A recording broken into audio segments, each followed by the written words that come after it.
Hello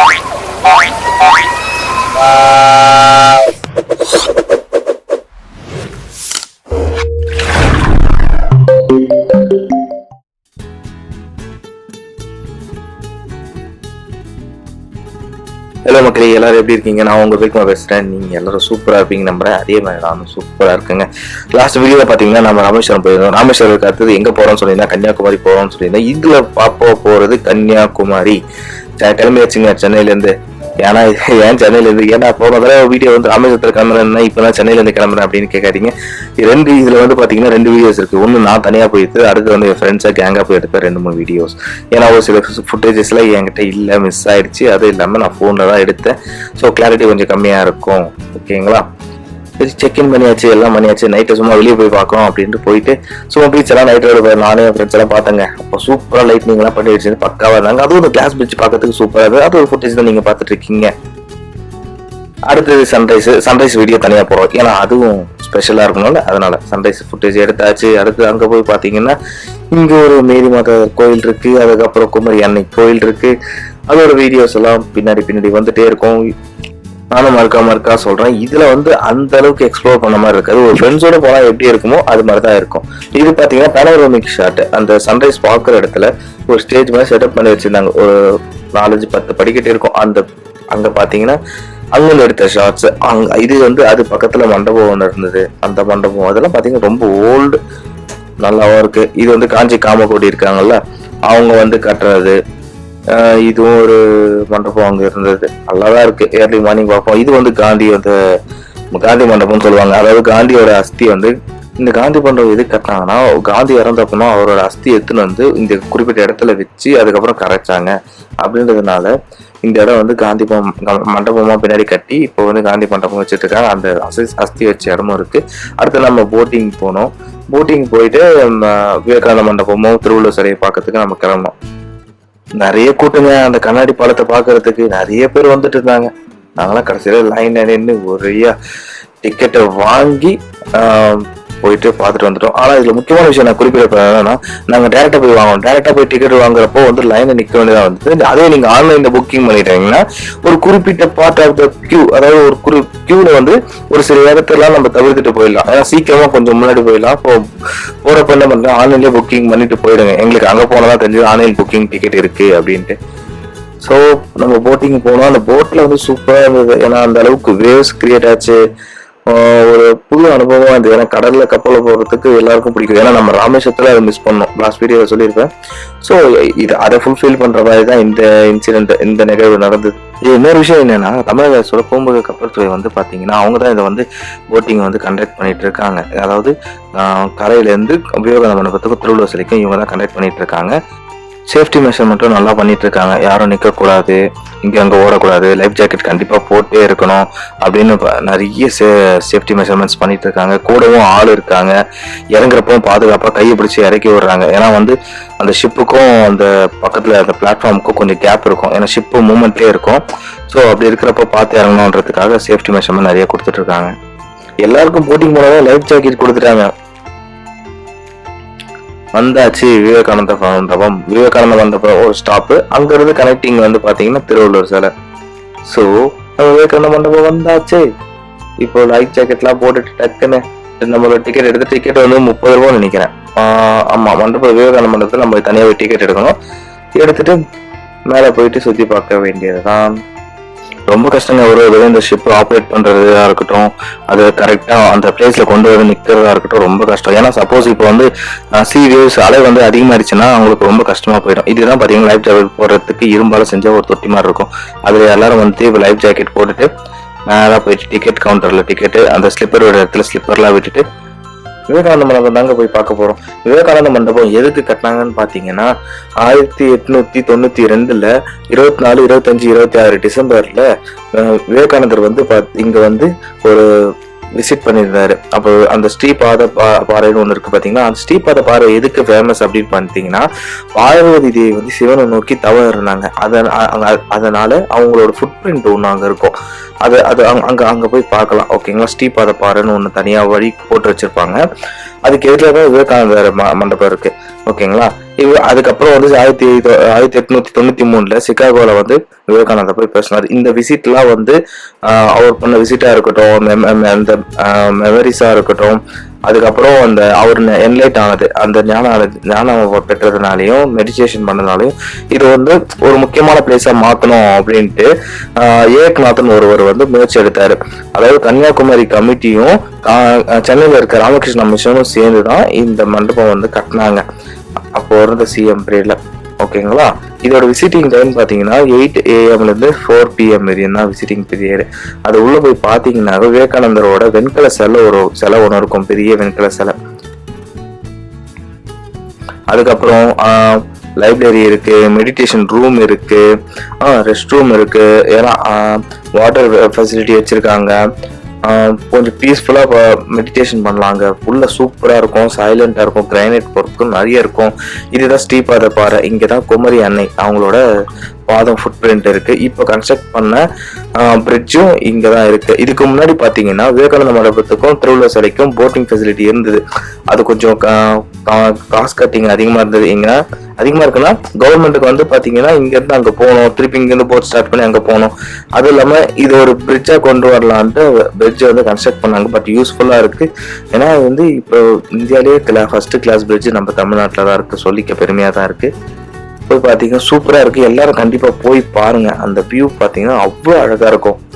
அதுவும் இல்லாமல் Thiruvalluvar statue வந்து நம்ம கலைஞர் ஐயா பீரியட்ல தான் ஓப்பன் பண்ணாங்க. அந்த ஸ்டாச்சு பார்த்தீங்கன்னா 133 feet ஹைட் இருக்கும். அதாவது தரையில இருந்து அந்த பாதத்தோட அந்த ஒரு இது இருக்குல்ல, ஒரு ஸ்கொயர் பாக்ஸ் இருக்கு, அது வந்து பாத்தீங்கன்னா 38 feet.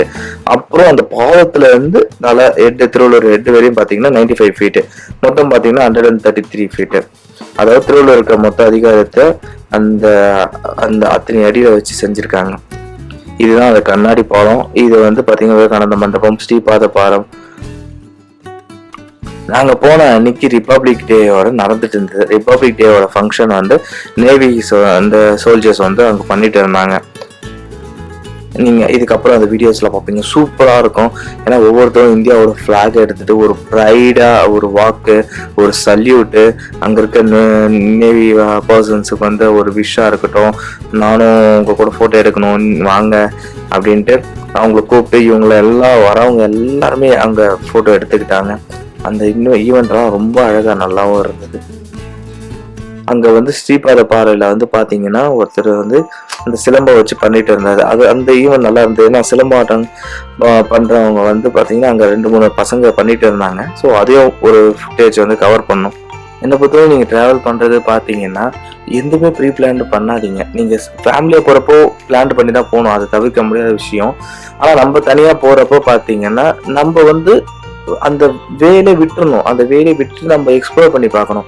அங்க இருக்க ஃபுட்டா இருக்கட்டும், மக்களா இருக்கட்டும், ஒரு விஷயம் தெரியலன்னா அங்க போய் கேட்போம் தெரியுங்களா, ஒரு ஃபியர்னஸ் இருக்கும். தெரியாத ஊருக்கு போகணும், என்ன ஆகுமோ ஏதாகுமோ, அந்த ஃபியர்ல என்ஜாய் பண்ணுங்க. அங்க போய் சாப்பாடு நல்லா இல்லைன்னா கூட அதை ட்ரை பண்ணி பாருங்க. அது இல்லாம இப்போ சிம்பிள் எக்ஸாம்பிள் சொல்றீங்களா, சென்னையில இருக்க பேசுற லாங்குவேஜுக்கும் மதுரை, தூத்துக்குடி, தேனி சைடு பேசுற லாங்குவேஜுக்கும் வேறுபாடு இருக்கு, டிஃப்ரென்ஸ் இருக்கு. அது இல்லாம அவங்க சைடு இருக்க ஃபுட்டா இருக்கட்டும் டிஃப்ரென்ஸ் இருக்கு. இங்க இருக்கிற சாம்பார் வித்தியாசமா இருக்கும், அங்க இருக்க சாம்பார் வித்தியாசமா இருக்கும். இங்க இருக்க மீன் குழம்பு விட கன்னியாகுமரி மீன் குழம்பு சூப்பரா இருக்கும். ஓகேங்களா. இது மாதிரி ஒன்னு நீங்க டிராவல் பண்றப்போ என்ஜாய் பண்ணி பண்ணுங்க. வாழ்றது ஒரு வாழ்க்கை தான். பார்க்க போறது, எக்ஸ்ப்ளோர் பண்ணி பார்க்க போறது எல்லாமே ஒரு தடவை தான் பண்ண போறோம். ஸோ வாழ்க்கையை அனுபவிச்சு வாழுங்க. இதுதான் அந்த ஈவெண்ட். அந்த ரிபப்ளிக் டே அன்னைக்கு பார்த்தீங்கன்னா நேவி சீல்ஸ் வந்து என்ன பண்ணியிருந்தாங்க, இந்தியா ஃப்ளாகை வச்சுட்டு ஒரு அந்த ஈவெண்ட்டு சூப்பராக இருந்ததுங்க. அவ்வளோ இந்தியன் ஃப்ளாகு, நிறைய பேர் கையில் ஃப்ளாகை வச்சுக்கிட்டு ஒரு ப்ரைடாக வாக் பண்ணாங்க. அதுவும் இல்லாமல் அங்கே இருக்க நேவி சோல்ஜர்ஸ் கிட்ட வந்து வாங்க ஃபோட்டோ எடுத்துக்கலான்ட்டு இவங்களும் ஃபோட்டோ எடுத்துக்கிட்டாங்க. அந்த ட்ரோன் ஷாட்டாக இருக்கட்டும், ட்ரோன் ஷாட்லாம் எடுத்துகிட்டு இருந்தாங்க. ஈவெண்ட்டாக இருக்கட்டும் சூப்பராக பண்ணிட்டு இருந்தாங்க. இதுதாங்க அந்த கிளாஸ் பிரிட்ஜு. அவ்வளோ அழகாக இருந்தது அந்த பிரிட்ஜு. ஒரு ஃபோட்டோ எடுத்துட்டோம் அந்த பிரிட்ஜில். அதுக்கப்புறம் ஸ்ட்ரெயிட்டாக நாங்கள் திருவள்ளுவர் சிலையை பார்க்கறதுக்கு போயிட்டோம். சூப்பராக இருந்ததுங்க. சொல்ல வந்து ஒரு வார்த்தை இல்லை, ஏன்னா அது அவ்வளோ ஃபீல் இருந்தது. அந்த பிரிட்ஜை வந்து அங்கேருந்து பார்க்குறப்போ இந்த ராக்கும் அந்த ராக்கும் ஒரு கனெக்டிவிட்டி, நடுவில் சி இருக்குது, அந்த பிரிட்ஜை பார்த்துட்டு நடுவில் கடலை பார்த்துக்கிட்டு நடக்கிறப்போ அவ்வளோ அழகாக இருந்தது. சின்ன குழந்தைங்க அவ்வளோ என்ஜாய் பண்ணாங்க. ஏன்னா வந்து அவங்களுக்கு புதுசாக இருந்தது, கீழே தண்ணி ஓடுது, அது கீழே இருக்கிறது தண்ணி இவ்வளோ அழகான பாறையில் மோதுது. எல்லாரும் பார்த்து பெரியவங்க கூட அவ்வளோ அழகாக பார்த்துட்டு ரசிச்சுட்டு விளையாடிட்டே இருந்தாங்க.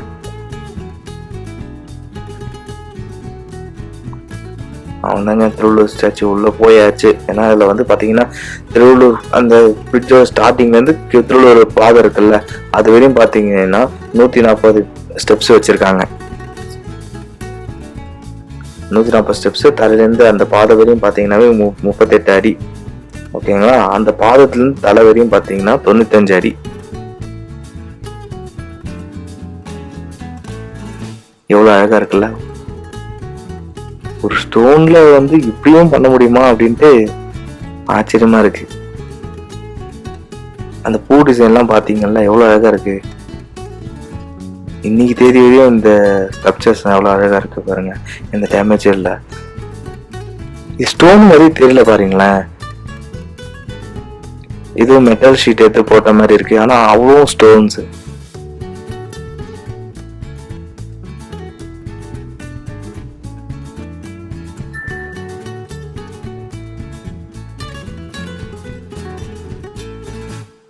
இது உள்ள பாத்தீங்கன்னா திருக்குறள் இருக்கு. அந்த ஒரு மண்டபம் கீழே இருக்குல்ல, அது திருக்குறள் இங்கிலீஷ்லயும் இருக்கு, தமிழ்லயும் இருக்கு.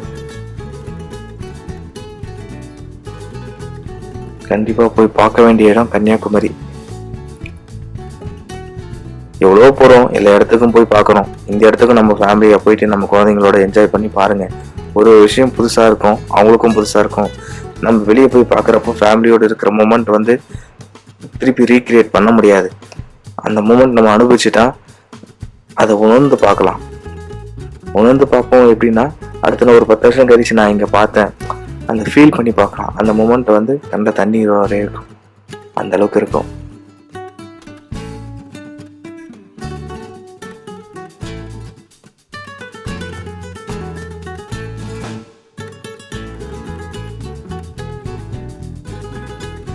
ஏன்னா அங்க ஒரு மாதா கோயில் இருக்குங்க, அவ்வளோ அழகா இருக்கு. நீங்க நைட்ல போய் பார்த்தாலும் அந்த லைட்னிங் வந்து அவ்வளோ அழகா இருக்கும். நானும் ஃப்ரெண்ட்ஸ் எல்லாம் உள்ள போய் பார்த்தோம். நான் தனியாக ட்ராவல் பண்றப்பவும் போய் பார்த்துருக்கேன், இப்போ ஃப்ரெண்ட்ஸோட ட்ராவல் பண்றப்பவும் போய் பார்க்குறேன். ஃப்ரெண்ட்ஸோட ட்ராவல் பண்ணி போய் பார்க்குறப்ப தான் நான் உள்ள போனேன். மற்ற நாள்லாம் நான் வெளியே இருந்து தான் பார்த்துட்டு போனேன். ஏன்னா அவ்வளோ ரஷ்ஷு. ஏன்னா ஃபேமஸான சர்ச்சுன்றதுனால சர்வீஸ் டைம்லலாம் ரொம்ப கூட்டமாக இருக்குது. சர்ச்சு பார்த்துட்டு அதுக்கப்புறம் பாய் கன்னியாகுமரி சுற்றி கிளம்பியாச்சு. இப்போ நம்ம ஸ்ட்ரெயிட்டாக வந்து நம்ம போக போகிறது Kanyakumari to Chennai, back to ஹோம்ன்ற ஃபார்முலா தான். என் ஃப்ரெண்ட்ஸுக்கிட்ட வண்டியை கொடுத்துட்டேன். அவன் வந்து சேஃபாக ட்ரைவ் பண்ணிட்டு வந்தான். அவனே பார்த்தீங்கன்னா கன்னியாகுமரி சென்னை வரையும் அவனே ட்ரைவ் பண்ணிட்டு வந்தான். அதுக்கப்புறம் அவன் வந்து விஜய் ஃபேனு, இன்னொருத்தரும் விஜய் ஃபேனு. ஸோ வீசாலை போகணும் அப்படின்னு முடிவு பண்ணாங்க.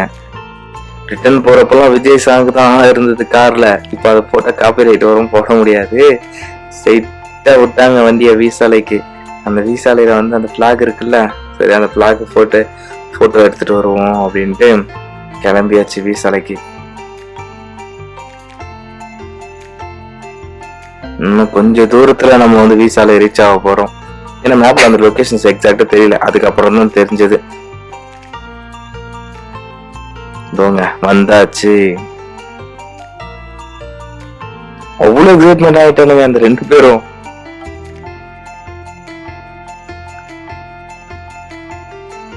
பார்த்தாச்சு.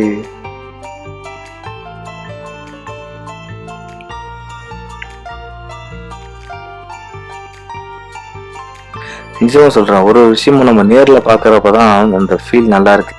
எந்த ஒரு விஷயமா இருக்கட்டும் நேர்ல போய் அனுபவிச்சு உணர்ந்து பார்க்கணும். அது மாதிரி ஃபேமிலியா ஃப்ரெண்ட்ஸா நீங்க வெளியே போங்க. இதுக்கப்புறம் அது மாதிரி இன்னும் நிறைய வீடியோஸ் வரும். ஸோ சப்போர்ட் பண்ணுங்க, சப்ஸ்கிரைப் பண்ணுங்க, லைக் பண்ணுங்க. எதனா மிஸ்டேக் இருந்தால் கமெண்ட் பண்ணுங்க. ஓகேங்களா? Take care, bye bye. Ride பண்ணுறப்ப சேஃபாக ரைட் பண்ணுங்க.